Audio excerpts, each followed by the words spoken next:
반딧불은 얼마나 별을 사모하였기에 저리 별빛에 사무쳐 저리 별빛이 되어 슥슥 어둠 속을 나는가. 한민복 시인의 짝사랑이라는 시입니다. 별빛을 짝사랑하는 것이 반딧불 뿐일까요? 우리도 밤하늘의 별을 보면서 수많은 꿈을 꾸었죠. 수많은 예술 작품에 영감을 주기도 했고요. 최근에는 민간 우주선이 발사에 성공하면서 우주 여행이 성큼 다가오기도 했는데요. 자, 그렇다면 매일 밤 별을 보는 이는 어떤 꿈을 꿀까요? 조경철 천문대의 유주상 대장을 지금 만나봅니다.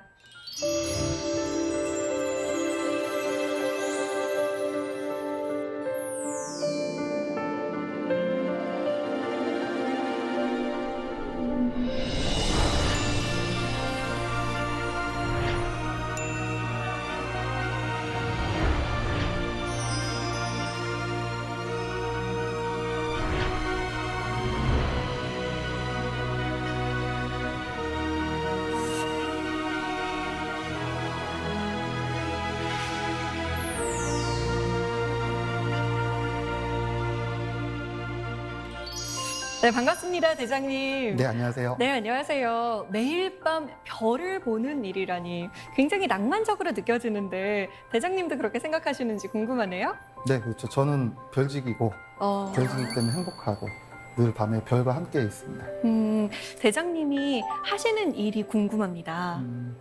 저는 이제 천문학을 연구한다기보다는 시민 천문대를 운영을 하면서 별에 관심을 많이 가지고 계신 분들과 함께 별을 안내하고 또 밤하늘을 보여드리는 일을 하고 있습니다.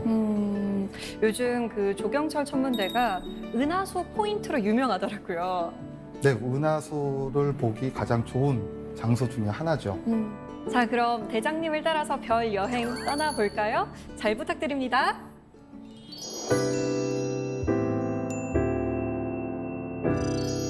오늘 강연 주제는 은하수를 찾아서입니다. 은하수로 여러분을 안내하도록 하겠습니다. 제가 근무하는 곳은 바로 이 화면에 보이는 화천 조경철 천문대입니다. 화천 조경철 천문대는 조경철 박사님의 이름을 따서 건립된 곳이기도 합니다.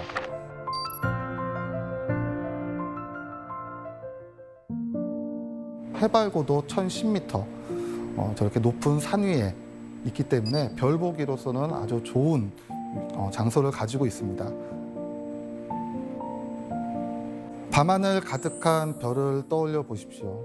우리 바쁜 일상 속에서 가던 길을 잠시 멈추고 하늘을 올려다보면 우리가 미처 보지 못했던 수많은 별들도 만날 수 있을 겁니다. 어쩌면 오늘 하루의 일이 주마등처럼 지나갈 수도 있고 저 깊은 밤을 보면서 사색에 잠길지도 모를 일입니다. 사실 우리가 은하수 하면 어디로 떠나야 될까? 언제 보일까? 과연 보이기는 할까? 많은 궁금증들이 있을 겁니다. 우리는 늘 은하수를 떠올리고 궁금해합니다. 은하수 보신 적 있으세요? 저는 딱 한 번 본 적이 있는데 아주 외딴 시골에서 봤었거든요. 근데 굉장히 묘했던 기억이 납니다. 또 보고 싶으신가요? 네.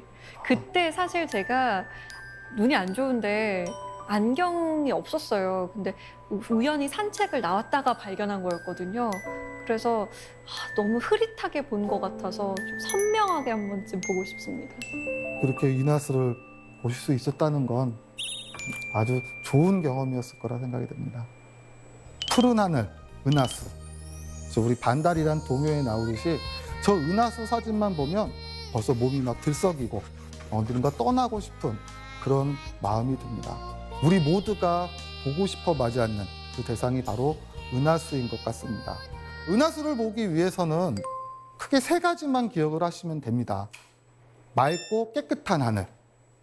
도시에서 안 보이는 이유는 불빛이 많기 때문이죠. 때문에 도시에 불빛이 없는 어둡고 깜깜한 곳. 이 두 개는 너무 기억하기가 쉽죠. 한 가지 조건이 더 있습니다. 바로 밤하늘의 달입니다. 달이 뜨게 되면 그 밝은 달빛에서 별이 보이지 않거든요. 이 세 가지만 맞출 수 있으면 됩니다. 다시 한번 말씀드리면 맑고 깨끗한 하늘, 깜깜한 곳, 그리고 달빛이 비치지 않는 것. 이것이 결정이 되면 그 다음에는 떠나고 싶은 마음과 결심만 들면 좋습니다. 은하수가 가장 짙고 선명하게 보이는 시기가 바로 요즘 6월 달입니다. 그래서 6월경에는 자정 무렵에 머리 꼭대기에 올라오기 때문에 그 6월 달 맑은 날을 기약해서 높은 산 위에 불빛이 없는 시골에 가실 수 있다면은 분명히 은하수를 보실 수 있을 겁니다. 그러니까 가을철에는 해가 진 직후에 머리 꼭대기에 있고 그다음에 서쪽으로 이렇게 사라지거든요. 근데 우리나라는 서쪽에 대도시가 다 있어요. 그러다 보니까 동쪽에서 떠오르는 타이밍을 좀 맞춰야 돼요. 그러다 보니 조금 가을보다는 이제 5, 6월쯤에 그때 많이 보는 거죠. 그럼 우리 천문대에서 보여지는 은하수의 모습을 한번 보여드릴까요? 천문대 중심으로 커다랗게 아치를 그리고 있는 저 은하수의 모습이 보이십니까? 자, 이번 다른 사진을 한번 보여드릴까요? 이런 사진은 어떠신가요? 질문을 드려보겠습니다. 이 사진은 은하수 사진일까요? 웨딩 사진일까요? 웨딩 사진으로 보이는데요. 아무래도 인물에 먼저 시선이 가는 것 같아요. 앞서 봤던 이런 은하수 사진보다는 이런 사진에 사람들은 더욱더 좋아합니다.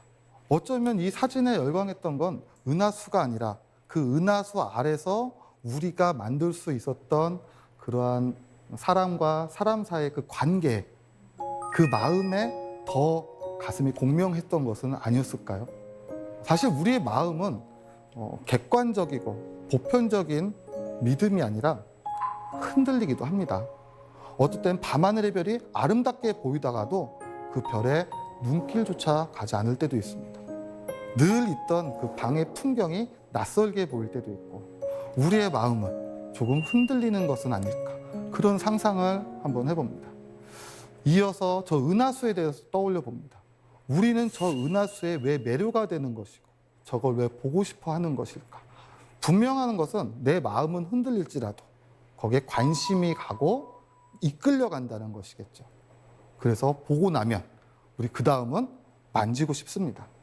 만지고 나면 느끼고 싶죠. 사실 이것은 과학관에서 운영하는 아주 중요한 테마이기도 합니다. 첫 번째 보는 건 사이트온, 눈으로 먼저 보는 관람이거든요. 그 다음에 우리는 만지고 싶어 합니다. 핸즈온. 그 다음에는 마음으로 느끼고 싶어 하죠. 공명을 하는 것. 어쩌면 이것이 우리가 사물을 대할 때 가는 순서 아니었을까요? 그리고 우리는 그 대상에 대해서 조금씩 탐색을 하고 탐구하고 알게 됩니다.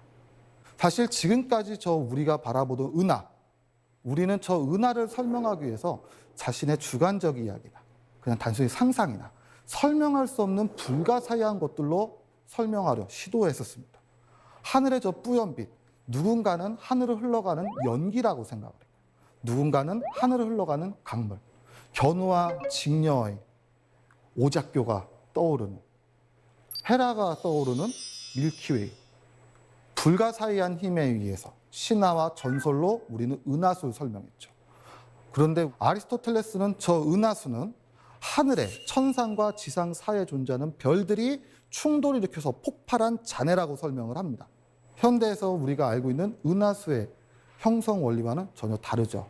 하지만 그가 시도했던 것은 과학적 방법으로 은하의 모습을 설명하고자 시도했던 것입니다. 그러한 아리스토텔레스의 과학적 접근법은 무려 2000년간이나 유효합니다. 아리스토텔레스 이후로 누구도 그 아리스토텔레스의 우주관을 부정하지 않습니다. 하늘에 떠 있는 별이란 천구에 맺혀 있는 것이고 그 천구와 우리 사이에 은하수는 별들과 함께 일정하게 움직이는 것. 누구도 의심을 품지 않았습니다. 때로는 이것을 자연이라고도 합니다. 자연이라고 하는 건 의심하지 않는 것, 즉 늘 그러했던 것.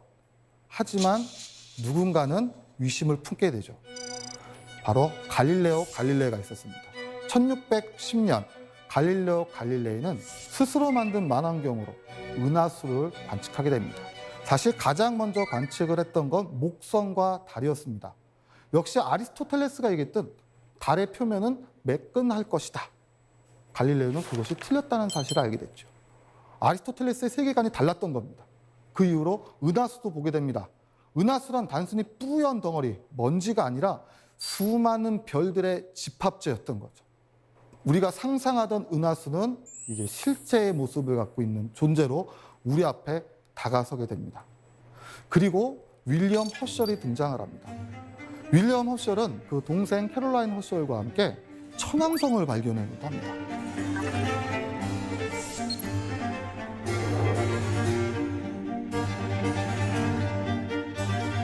그 만원경이 바로 윌리엄 허셜이 동생과 함께 관측에 이용했던 그 커다란 만원경이기도 합니다.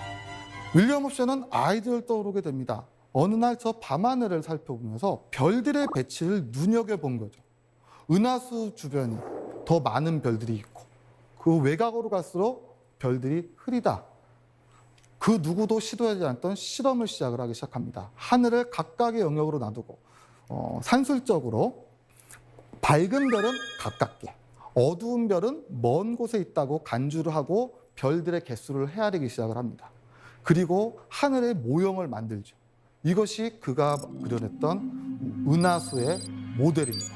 술의 바퀴에 따라서 수많은 별들이 분포하고 우리 태양은 그 가운데 있는 것은 아닐까. 태양계는 은하수 중심에 있고 은하수는 그 외곽에 수많은 별을 가지고 있는 거대한 세상이라는 것이죠. 그 은하수가 별들로 이루어진 집합이라는 것에서 한 걸음 더 나갔던 거죠. 근데 놀랍게도 이 아이디어는 허셜에서 만들어진 것이 아닙니다. 허셜은 관측을 하면서 실증해냈지만 이 아이디어를 냈던 건 우리가 너무나 잘 알고 있는 위대한 철학자 임마누엘 칸트입니다. 칸트는 주장합니다. 이 세계가 끝이 아니다. 저 너머에 또 다른 세상이 있을 수도 있다. 별들이 모여있는 은하수는 섬처럼 고립되어 있고 우리가 사는 곳은 이것만이 아니라 저 너머에 또 다른 은하들이 띄엄띄엄 섬처럼 있는 것은 아닐까. 바로 섬 우주론을 주창하게 됩니다. 그리고 은하 형성은 태양의 형성처럼 성운 속에서 먼지 가득한 그 가스구름 안에서 소용돌이 치며 압축해서 만들어지고 저 은하도 그런 거대한 가스구름 안에서 태어났다는 칸트의 성운론이 등장하게 됩니다. 이 성운론은 지금도 학교 교과서에 소개가 되고 있을 정도죠. 한 사람의 사색은 놀랍게도 실제와 아주 근접한 수준까지도 이르게 됐습니다.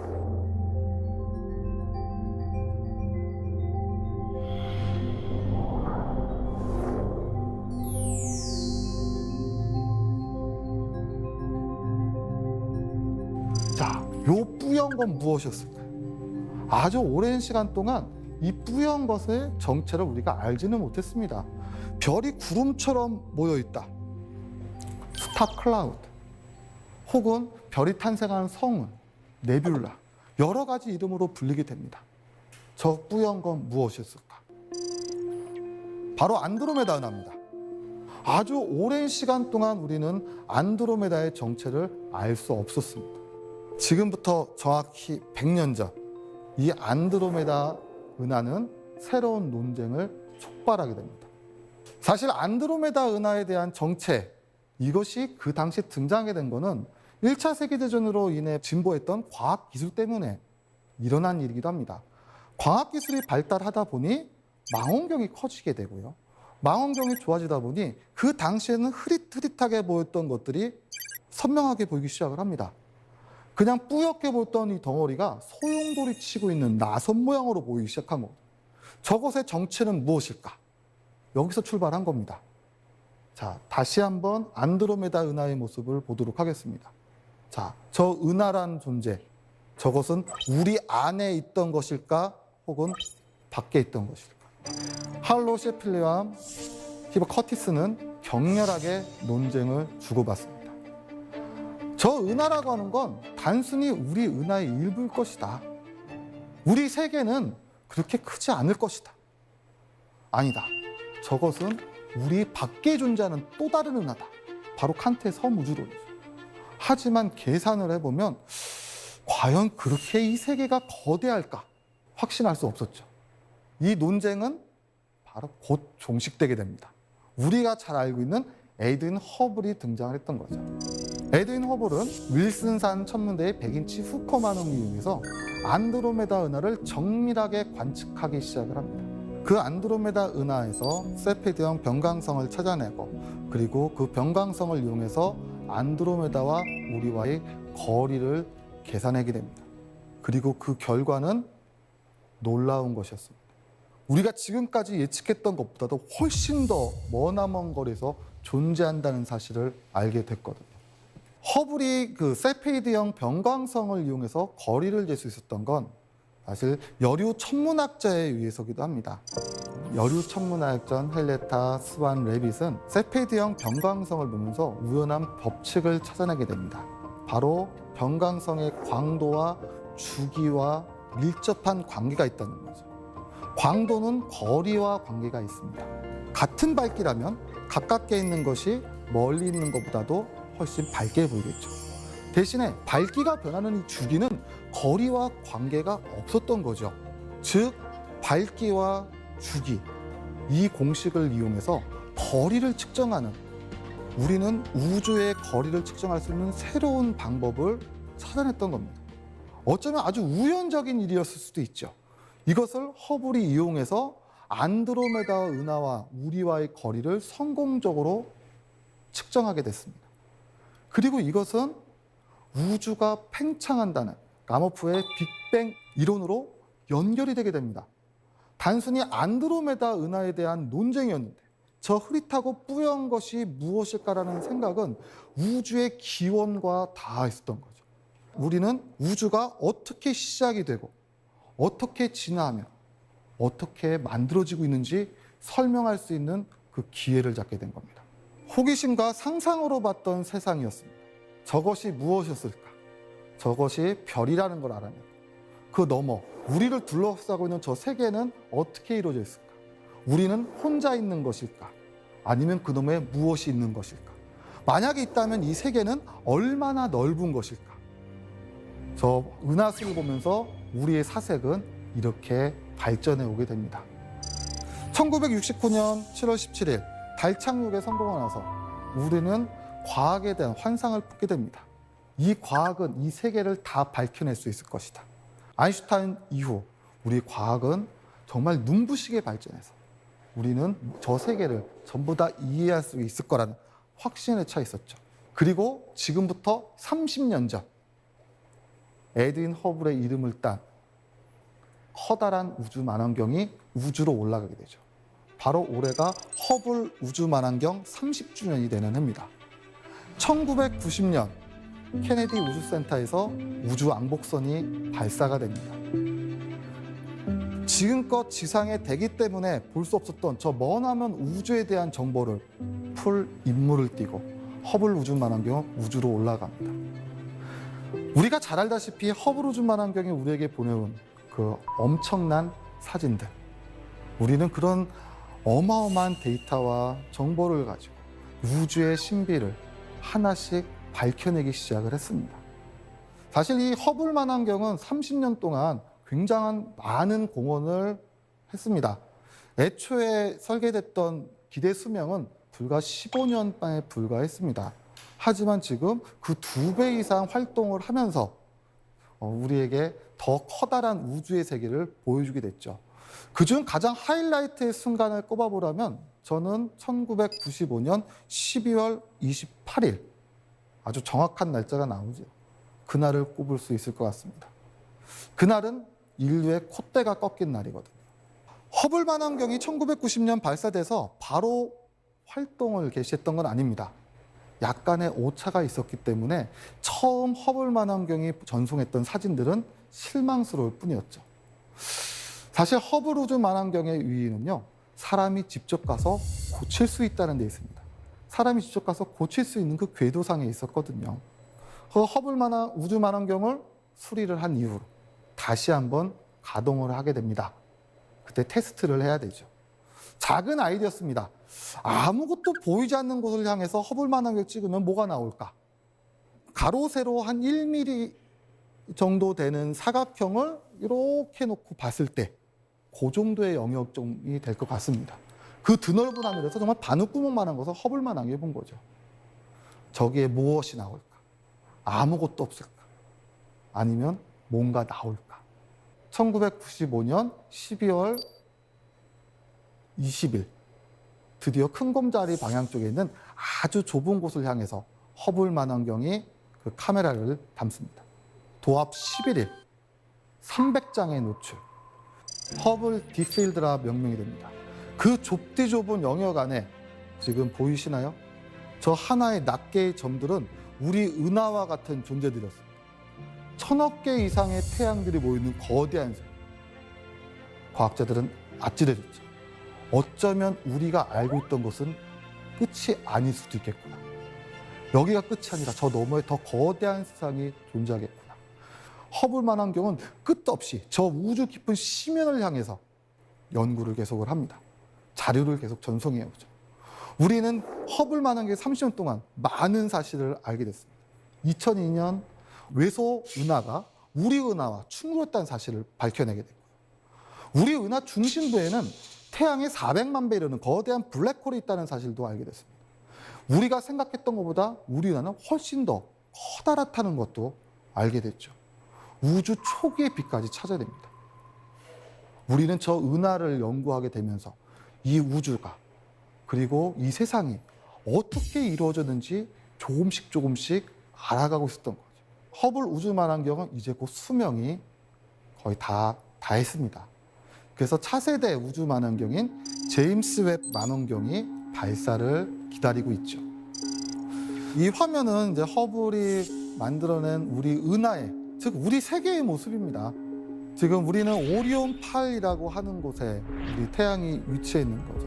만약에 우주에서 이제 주소를 우리가 한다면 우리는 우리 은하, 6번째 나선팔 끝이 오리온 8, 거기에 있는 어떤 별들의 집단 속에 그 안에 태양계, 이런 식으로 주소를 적을 수도 있을 겁니다. 사실은 아주 오랫동안 우리는 우리 눈앞에 보였던 이 세계만이 이 세상의 전부라고 믿어왔습니다. 밤하늘을 바라보죠. 이 밤하늘이란 말 앞에 생략된 단어가 하나 있습니다. 바로 지구의 밤하늘. 그냥 우리가 바라보던 저 밤하늘은 저 너머의 세계가 아닌 그냥 지구의 모습이라고 우리는 생각을 했던 거죠. 우리가 밤하늘을 보는 건 지구의 모습이 아니라 그의 창을 열고 그 너머의 세계를 이해하기 시작을 했던 겁니다. 지구 밖에 태양, 그 태양이 위치한 태양계, 그리고 그 태양 너머 여러 밝은 별들, 저 별들이 우리 눈앞에 보이는 별들이었습니다. 그리고 그 너머, 그 별들끼리 모여있는 또 집단들끼리 모여 커다란 은하라는 것을 만들게 되죠. 그리고 우리 은하 주변에는 또 여러 개의 은하가 있습니다. 자, 제가 사는 곳을 얘기해 볼까요? 저는 강원도 화천에 삽니다. 산 너머 집 한 채, 냇가 건너 집 한 채. 화천은 인구 밀도가 띄엄띄엄 있죠. 그렇게 별들이 성기계에 모여있는 작은 별들의 집단도 있습니다. 서울은 어떻습니까? 수백만 명이 사는 빽빽하게 몰려 살죠. 그런 별들의 집단도 있죠. 그런 별들의 마을과 도시들이 모여 대한민국이라는 나라를 만들듯 이런 커다랗게 모이는 별들의 집합체를 은하라고 생각하시면 되는 겁니다. 그리고 그 은하들은 혼자 존재하는 게 아닙니다. 우리나라 주변, 일본, 중국, 러시아 등등등 여러 나라들이 함께 있던 것처럼 국부 은하군을 이루게 됩니다. 그런 은하들이 모여서 더 커다란 구조를 이루고 있다는 사실도 밝혀내게 된 거죠. 우리는 저 천여 자리의 은하다. 우리 국부 은하군에, 우리 은하 안에 6번째 나선팔 끝에 태양계에 존재하고 있는 거죠. 자, 근데 사실 이렇게 이야기하는 은하의 단위가 어느 순간부터 와닿지가 않습니다. 저 하나의 은하에 1000억 개의 별이 있고 그 가늠할 수 없는 거대한 별들의 세계, 그 거리, 크기, 이것이 와닿지가 않죠. 그래서 허블 망원경과 현대 과학이 만들어낸, 그래서 우리가 알게 된 우주를 향해서 우리는 무엇을 알게 된 것일까? 같이 시뮬레이션을 통해서 한번 여행을 떠나보고 그 커다란 우주를 간접적으로라도 한번 체험을 해보도록 하면 어떨까 생각이 듭니다. 네, 지금 화면 속에 보이듯이 하늘에 별이 떠 있고 저 멀리 안드로메다도 있습니다. 시간이 흘러감에 따라서 달도 뜰 것이고 별도 떠오르고 해도 뜹니다. 맞습니까? 네, 우린 또 착각하고 있었던 거죠. 별이 떠오르나요? 달이 뜨는 걸까요? 해가 뜨는 것일까요? 우리가 움직이고 있었던 거죠.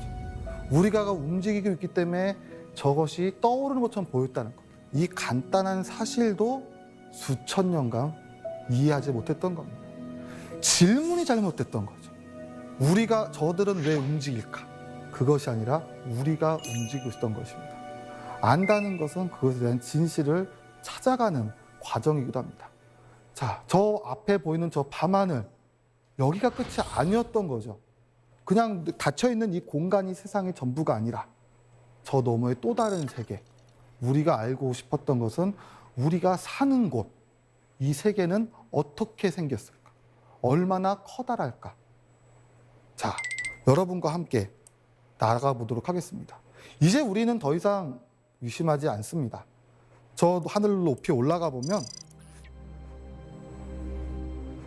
지구는 크고 둥글고 아름다운 모습으로 우주에 이렇게 둥실둥실 떠 있는 이 작은 천체라는 사실을 알고 있죠. 저 커다랬던 지구가 작게 보일 만큼 멀어져 가면 달과 지구의 사이도 상대적으로 아주 좁게 보일 것이고요. 태양과 지구도 아주 가깝게 있는 듯 보이게 될 겁니다. 태양과 지구, 육안으로 식별할 수 없는 정도의 거리가 겨우 토성 정도입니다. 토성에 만약에 인류가 진출하게 된다면 그 토성에 사는 사람은 지구를 못 봅니다. 밝은 태양 바로 옆에 있는 것처럼, 그렇게 가깝게 있는 것처럼 보이기 때문에, 그러니까 과거에는 이쯤이 세계의 끝이 아니었을까라고 했을지도 모르죠.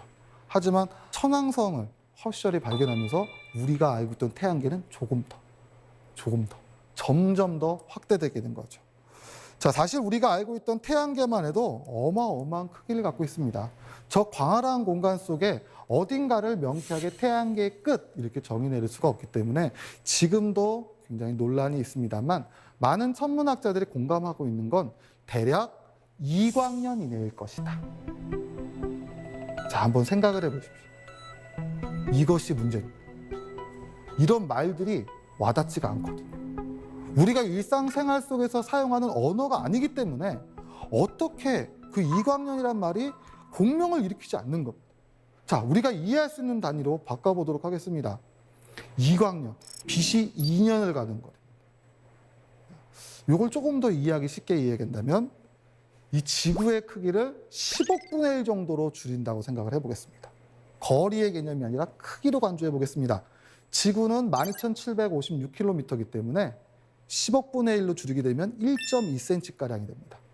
그럴 때 태양의 크기는 지구 지름의 109배. 약 요 1.2cm짜리 작은 완두콩을 109개 정도 늘리면 요 정도 크기가 되겠죠.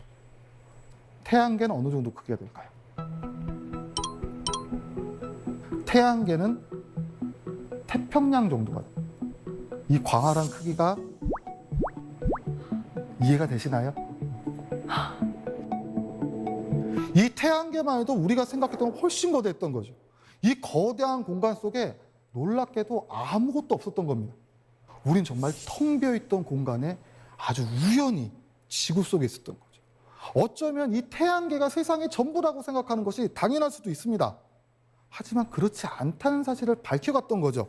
자, 점점 더 멀어져 가겠습니다. 태양을 놓치지 마십시오. 아주 빨리 가겠습니다. 태양 어디 있습니까? 어디 있을까요? 어디 있죠? 저 수많은 존재들에 쌓여 있어서 그들 중 하나, 우리는 이 사실을 알게 됐던 거죠. 어쩌면 이 과학의 발달사는 한 인간의 성장 단계와 놀랍도록 유사할 수도 있습니다. 16, 17, 18, 19 질풍노도의 시기, 콧대가 드높을 때, 부모님 슬 아래 모두가 공주가 왕자가 될 때, 자존감이 드높을 때죠. 나는 세상의 중심에 있다. 내가 세상의 중심에, 난 모든 걸 다 이해할 수 있을 것이다. 그런데 거짓말같이 20살, 21살 직장에, 사회에, 대학에, 군대에 첫발 내딛게 되면 무너져 내리는 자존감, 순간 공허한 마음이 들기도 합니다. 내가 중심의 사고가 깨져버리게 되죠. 그때 알게 됐던 게 바로 이거죠. 그들과 함께. 우리는 홀로 존재했던 게 아니라 그들과 존재합니다. 이렇게 존재하는 저 별들의 집단을 성단이라고 밝혀낸 겁니다. 근데 세상은 여기가 끝이 아니죠. 태양이 수천 개 모이는 이 거대한 집단을 상상해 보십시오. 높은 산 위에 올라가서 도시의 야경을 바라보세요. 따닥따닥 붙어 있지 않습니까? 하지만 실제 그 별과 별들의 사이는 얼마나 멀리 있겠습니까? 우리가 멀어져 갔기 때문에 조밀하게 보이는 거죠. 저는 이 모습을 보면 마치 인간 세상 같다고 생각이 들기도 합니다. 우리 삶 같지 않습니까? 한 사람 한 사람이 모여서 사회를 만듭니다. 멀리서 보면 어깨를 맞닿고 닿아 있는 것처럼 보이기도 하죠. 하지만 한 사람 한 사람의 마음의 거리는 얼마나 멉니까? 한 걸음 다가서면 상처받고 한 걸음 뒤로 물러서면 소외감을 받고 저 별들도 마찬가지입니다. 저렇게 떨어지는 별들은 광활한 거리를 두고 서로 바라보고 있지만 서로 물리적인 힘에 이끌려 서로 다가오기도 합니다. 튕겨져 나가기도 합니다. 천문학에서는 끌려가는 힘, 원심력, 그 사이에 평형 상태를 이루는 점을 이야기합니다. 그것을 라그랑주점이라고도 하죠. 어쩌면 우리도 살아가면서 별들처럼 한 걸음 앞으로 혹은 한 걸음 뒤로 그러면서 평형 상태를 이루는 점을 찾는 건 아니었을까. 더 멀리 갑니다. 이 거대한 세상. 점점 더 멀어져 가면 우리는 어디까지 알 수 있을까요? 자, 이제 이걸 은하라고 합니다. 소용돌이 치는 것 같지 않습니까? 바람개비처럼 보이죠? 태풍의 모습을 하고 있죠. 저 소용돌이 치는 이 거대한 세계, 저 은하의 모습을 다각도로 살펴봅니다. 위에서 보면 허셜이 말한 대로 커다란 수레바퀴처럼 납작하게 보이기도 하죠. 이것이 우리 은하의 생김새죠. 자, 그러면 우리는 저 은하의 모습을 볼 수 있을까요, 없을까요? 숲안에서는 숲의 모습을 못 보죠. 그래서 우리는 저 은하수의 정체를 탐험을 하는데 그게 오랜 시간이 걸린 걸지도 모릅니다. 하지만 오늘은 볼 수가 있죠. 컴퓨터 시뮬레이션의 힘을 따라서. 이제 우리는 압니다. 저 은하가 수많은 별들로 모인 집단이란 거. 그리고 그 별들을 은하의 담론을 따라서 무수히 많은 별이 있고 그 별이 너무나 많기 때문에 분해돼서 보인 것이 아니라 뿌연 구름처럼 가로질러 가는 이런 형태로 이것이 은하수가 되는 거죠. 즉 은하수란 우리 세계의 잘라진 반쪽이었던 겁니다. 여름밤 하늘을 가로질러 가는 은하수는 단순히 하늘의 문이나 신화와 전설이 아니라 우리가 사는 세계였던 거죠.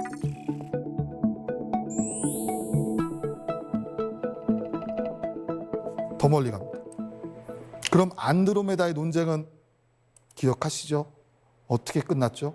그것은 우리 은하 밖에 있을 것이다. 자, 이 커다란 세계가 이만큼 적게 보일 때까지 멀어져 가야만 이제 보이네요. 이겁니다. 얼마나 먼 곳에 있는 거. 믿을 수가 없었던 겁니다. 허블의 그 관측 결과가 나왔을 때 동의할 수가 없었다. 잘못 계산했다고 오해를 하기도 합니다. 우주는 그렇게 넓을 리가 없다. 자, 이 거리, 이 까마득한 거리, 빛으로 이동을 해도 안드로메다 은하에서 출발한 빛이 우리에게 도달하기까지 아주 오랜 시간이 걸립니다. 230만 년 이상 걸립니다. 그 얘기는 무슨 소리일까요? 칸트라고 하는 철학자, 섬우주론을 이야기했지만 또 중요한 말을 했습니다. 인간은 세상 만물에 대해 위미를 부여할 수 있는 우리는 아는 것에 위미를 부여하게 됐습니다. 230만 년 전 빛, 이건 무엇을 의미하는 것일까요? 약간의 상상력이 필요합니다.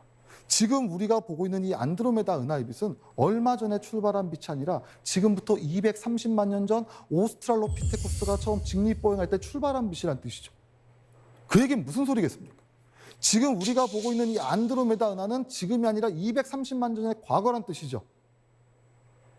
즉 밤하늘은 단 한 번도 지금 시간을 보여준 적이 없었던 거죠. 여름철 밝게 빛나는 직년은 24년 전 출발한 빛입니다. 견우는 18년 전 출발했습니다. 대내부는 1150년 전, 태양빛은 8분 전, 달빛은 1.3초 전. 저 밤하늘은 단 한 번도 같은 시간을 보여준 적이 없었던 거죠. 자, 그러면 이 안드로메다 은하 지금 현재 이 자리에 있을까요? 여기 있을지도 모르죠. 다른 곳에 있을 수도 있습니다. 모습은 바뀌었을 것이고 심지어 사라져버렸을지도 모르죠. 우리가 바라보는 건 아주 먼 과거의 빛이 됩니다. 허블 우주만원경은 저 광활한 우주 속에서 그 시간을 거슬러 우주를 여행을 한 거죠. 우주 탄생 극초기의 빛까지 찾아낸 것이 바로 허블 우주만원경이었습니다. 더 멀리 갈까요?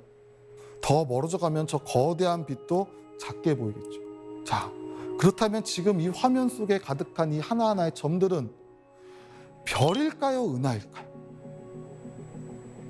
만약 처음에 이 화면에서 봤다면 우리는 어김없이 밤하늘의 별이구나, 그리고 북두칠성을 찾아왔을 겁니다. 자, 하나씩 한번 확인을 해볼까요? 하나의 점일까요? 아니면 최소 1000억 개의 별을 품는 은하란 존재일까요? 이렇게 생긴 타온 은하도 있고요. 이렇게 생긴 은하도 있습니다. 이것도 은하죠. 얘도 은하입니다. 즉 여기 안에 있던 이 하나하나의 존재는 단순히 하나의 천체가 아니라 수천억 개의 별을 품고 있는 은하였다.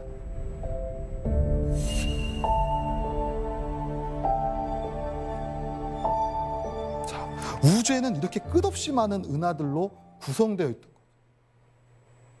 사실 인류가 처음 동경하는 것, 경외감을 갖고 밤하늘을 올려다보면서 우린 수천 년 동안 같은 질문했는지도 모릅니다. 이 세계는 얼마나 넓을까? 저 하늘에 얼마나 많은 별이 있을까? 한 걸음 더 나간 질문이 됩니다. 외계인은 있을까요? 없을까요? 어떻게 생각을 하십니까? 조금 다른 표현으로 이야기하게 되면, 좀 세련된 화법으로 말하면 이런 뜻이죠. 그렇다면 도대체 생명은 무엇이길래 저 광활한 공간 어딘가에서 스스로 탄생한 생명은 진화의 과정을 거쳐 문명을 일구고 또 넘어 어딘가에 손을 내밀 수 있는 건 아닐까? 도대체 생명이란 무엇이란 말일까? 현대과학의 끝에서 우리는 그 질문을 맞이하고 있는 거예요. 생명은 무엇일까? 한번 생각해 보십시오. 외계인이 있을까요? 없을까요? 이 정도면 있어야 되는 거 아닌가라는 생각도 드는데요. 혹자는 이렇게 말합니다. 만약 저 광활한 공간에 우리만이 존재한다면 그건 얼마만한 공간의 낭비. 신이 있다면 그렇게 만들진 않을 것이다. 있을 수도 있다. 하지만 만나지를 못할 것이다. 우리만 밝혀지지 않은 채 그들끼리 교류하고 있을지도 모른다. 여러분들은 어떻게 생각을 하십니까? 다시 한번 이 거대한 구조를 바라봅니다. 더 놀라운 사실은 이것이 전부가 아니라는 데 있죠. 지금 우리가 보고 있는 것조차도 아주 극히 작은 일부라고 알고 있습니다. 이 세계는 얼마나 넓은 것일까? 은하수에 처음 빠졌던 그날 밤하늘을 떠올려 봅니다. 아무것도 보이지 않는 정말 칠흑같이 어두운 밤. 제 머리 위로는 수많은 별이 빛나고 있습니다. 땅도 제 모습도 정말 한치 보이지 않는 그 공간 속에서 저는 사실 두려움을 제일 먼저 느꼈습니다. 그 다음 어느 순간 두려움이 사라지고 그 다음 세상 한가운데 있다는 생각이 들었습니다. 그리고 내가 대단한 것이 아니라 저 커다란 세계에 경외감을 갖기도 했습니다. 지금 우리가 바라보고 있는 이 거대한 세계. 그런데 또 궁금한 점이 듭니다. 그러면 우리는 어디에 있는 것일까? 바쁜 삶, 도시의 삶 속에선 별이 보이지 않습니다. 오늘 하루하루 아주 바쁘게 살 뿐이죠. 근데 문득 떠오를 때가 있습니다. 오늘 나의 모습이, 내일의 모습이. 이 바쁜 삶, 우리는 지금 어디쯤에 있는 것이었을까요?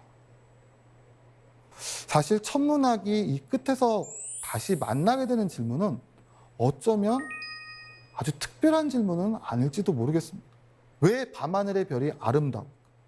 왜 그것을 알고 싶었을까? 왜 우리는 거기에 끌리는 것일까? 나는 도대체 무엇을 좋아하는 것일까? 나는 무엇을 아는가? 나는 무엇을 행해도 좋은가? 나는 무엇을 희망해도 좋은가?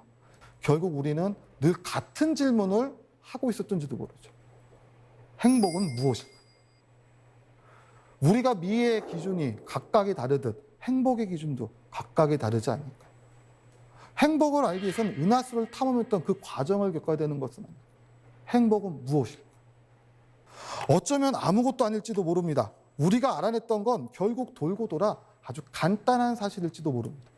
저 광활한 공간 속에 어딘가 하나, 그 수천억 개가 넘는 은하의 바닷속에 하나의 작은 은하가 존재한다는 것. 우리는 이 작은 은하에 삽니다. 만약 우주에 누군가가 있다고 한들 우리를 찾아올 수 있을까요? 어쩌면 우리란 존재는 아무도 알고 있지 못할 수도 있습니다. 하지만 우리가 알게 된 건 있죠. 보이지 않아도 존재한다는 것. 우리는 그 믿음을 갖고 우주를 탐험했거든요. 눈앞에 보이는 저 밤하늘이 아니라 그 너머에 더 거대한 세상이 있다는 것. 보이지 않아도 존재하는 것들. 우리는 이곳에 존재합니다. 우리는 저 은하를 알게 됐죠. 오늘 우리는 이렇게 작은 화면으로 별을 보지만 머지않은 미래 우리 우주 나갈 겁니다. 왜? 민간 우주선 스페이스X가 성공을 했거든요. 그런 상상을 해봅시다. 로켓에 타고 저 우주 지구 밖 우주에 나가서 우리가 제일 먼저 하는 행동. 그 공간에 올라가서 지구를 내려다봅니다. 손을 흔들겠죠. 한마디씩 하겠죠. 아, 저곳이 우리의 고향이다. 그날이 오면 전쟁이 사라지는 겁니다. 같은 고향사. 어쩌면 진리는 손바닥 뒤집기처럼 아주 가벼운, 간단할지도 모르겠습니다. 하지만 우리는 아직 그 단계를 경험해보지 못한 것이죠. 그러니 이 지구에는 아직도 수많은 갈등과 반목이, 대립이, 전쟁이, 증오가, 혐오가 끊이질 않습니다. 하지만 그럼에도 인류는 믿습니다. 나는 아닐지언정 그 다음 세계는 조금 더 나은 세상으로 가리라. 우리는 아닐지언정 사람은 더 나은 곳으로 갈 수 있겠죠. 과학은 자연을 탐구하는 겁니다.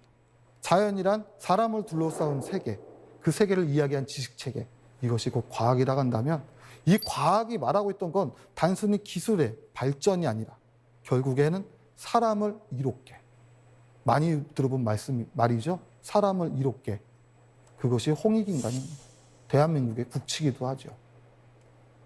그리고 우리가 사는 이 땅 위로 다시 내려옵니다.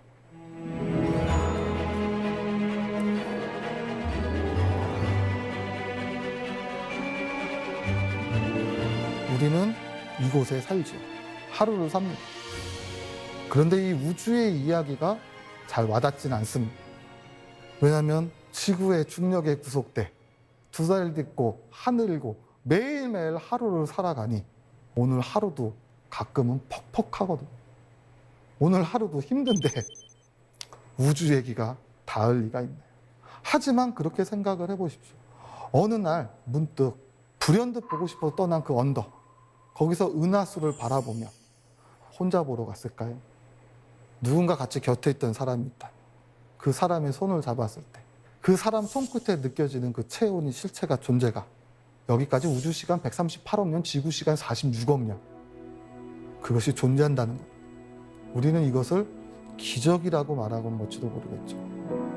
어쩌면 밤하늘의 별을 본다는 것은 인간만의 고유한 특성일 수도 있습니다. 우리는 왜 밤하늘에 매료되고 밤하늘에 빠져드는 것일까요? 은하수의 시즌 여름에 은하수를 보고 사색할 수 있는 그런 쉼표가 여러분들께 드리고 싶습니다.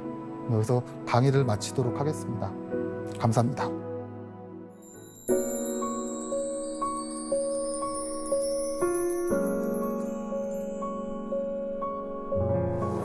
아, 정말 아득한 우주 너머로 여행을 다녀온 것 같습니다. 저는 천문학자를 만난 줄 알았는데 철학자를 만났군요. 은하수를 찾아서가 나를 찾아서라는 이야기였네요. 사실 늘 풀지 못하는 저만의 숙제이기도 합니다. 사실 별밤 모두가 좋아하고 천문대가 좋다는 생각은 누구나 다 하고 있죠. 그런데 이걸 한 번 더 뒤집어서 왜 좋아라고 하면 늘 입이 막히게 됩니다. 밤하늘의 별을 보면서 별지기로서 늘 고민을 합니다. 왜 별 보는 게 좋을까? 왜 별이 아름다울까? 우리는 왜 별을 볼까? 아마 죽을 때까지 고민을 해도 답을 못 찾을 것 같습니다. 매일 밤 별을 관찰하시는데 그러면 새로운 별을 발견해서 아, 이건 유주상 별이야 라고 명칭을 붙인 게 있으실까요? 그러고 싶지요. 근데 이제 시민천문대의 목적은 일반 연구단자는 조금 차이가 있습니다. 아, 아까 우리 커다란 만환경 이야기를 해드렸죠. 네. 그 커다란 만환경이 존재하는 첫 번째 이유는 관람객들을 위해서죠. 하지만 그러기에만에는 조금 아쉬운 점도 있죠. 화천은 인구 약 2만 4천 명, 그 학생 수가 전 초중고 유치원생 2천 명 정도는 작은 마을입니다. 그 작은 도시에도 이런 대규모의 천문대가 있다는 건 굉장히 뜻깊은 일이죠. 그래서 이런 시민 천문대에 있는 장비를 활용해서 새로운 별을 찾는 것. 자, 여기서는 제가 찾는 게 아니라 우리 아이들이 찾는 겁니다.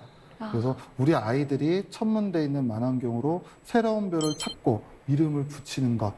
그런 활동을 지금도 하고 있습니다. 3년 정도면은 아마 가시적인 성과가 나올 거라고 생각이 듭니다.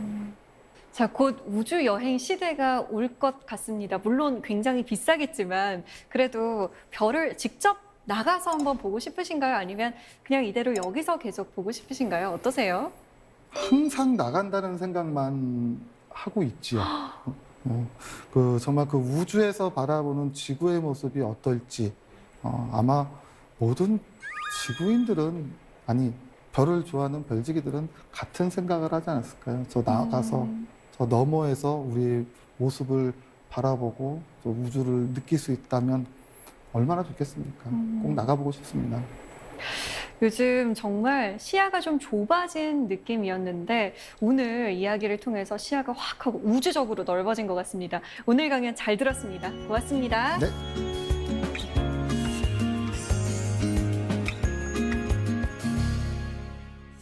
우리에게 태양 다음으로 친숙한 별이 바로 북극성일 텐데요. 작은 곰자리의 알파별인 북극성은 아주 오래 전부터 항해자나 여행자에게 방향과 위도를 알려주는 길잡이별이었습니다. 밤하늘에서 북극성을 찾을 수 있다면 지구 어디에 있든 자신의 위치를 가늠해 볼 수 있다고 하는데요. 그래서일까요? 조난자들이 북극성 덕에 살았다라는 말을 많이 하죠. 그래서 생각해 봅니다. 우리 마음 속에도 북극성 하나쯤 있었으면 좋겠다고요. 때로 길을 잃는다 하더라도 다시 방향을 잡을 수 있을 테니까요. 사색의 공동체 스미다. 저희는 다음 시간에 찾아오겠습니다.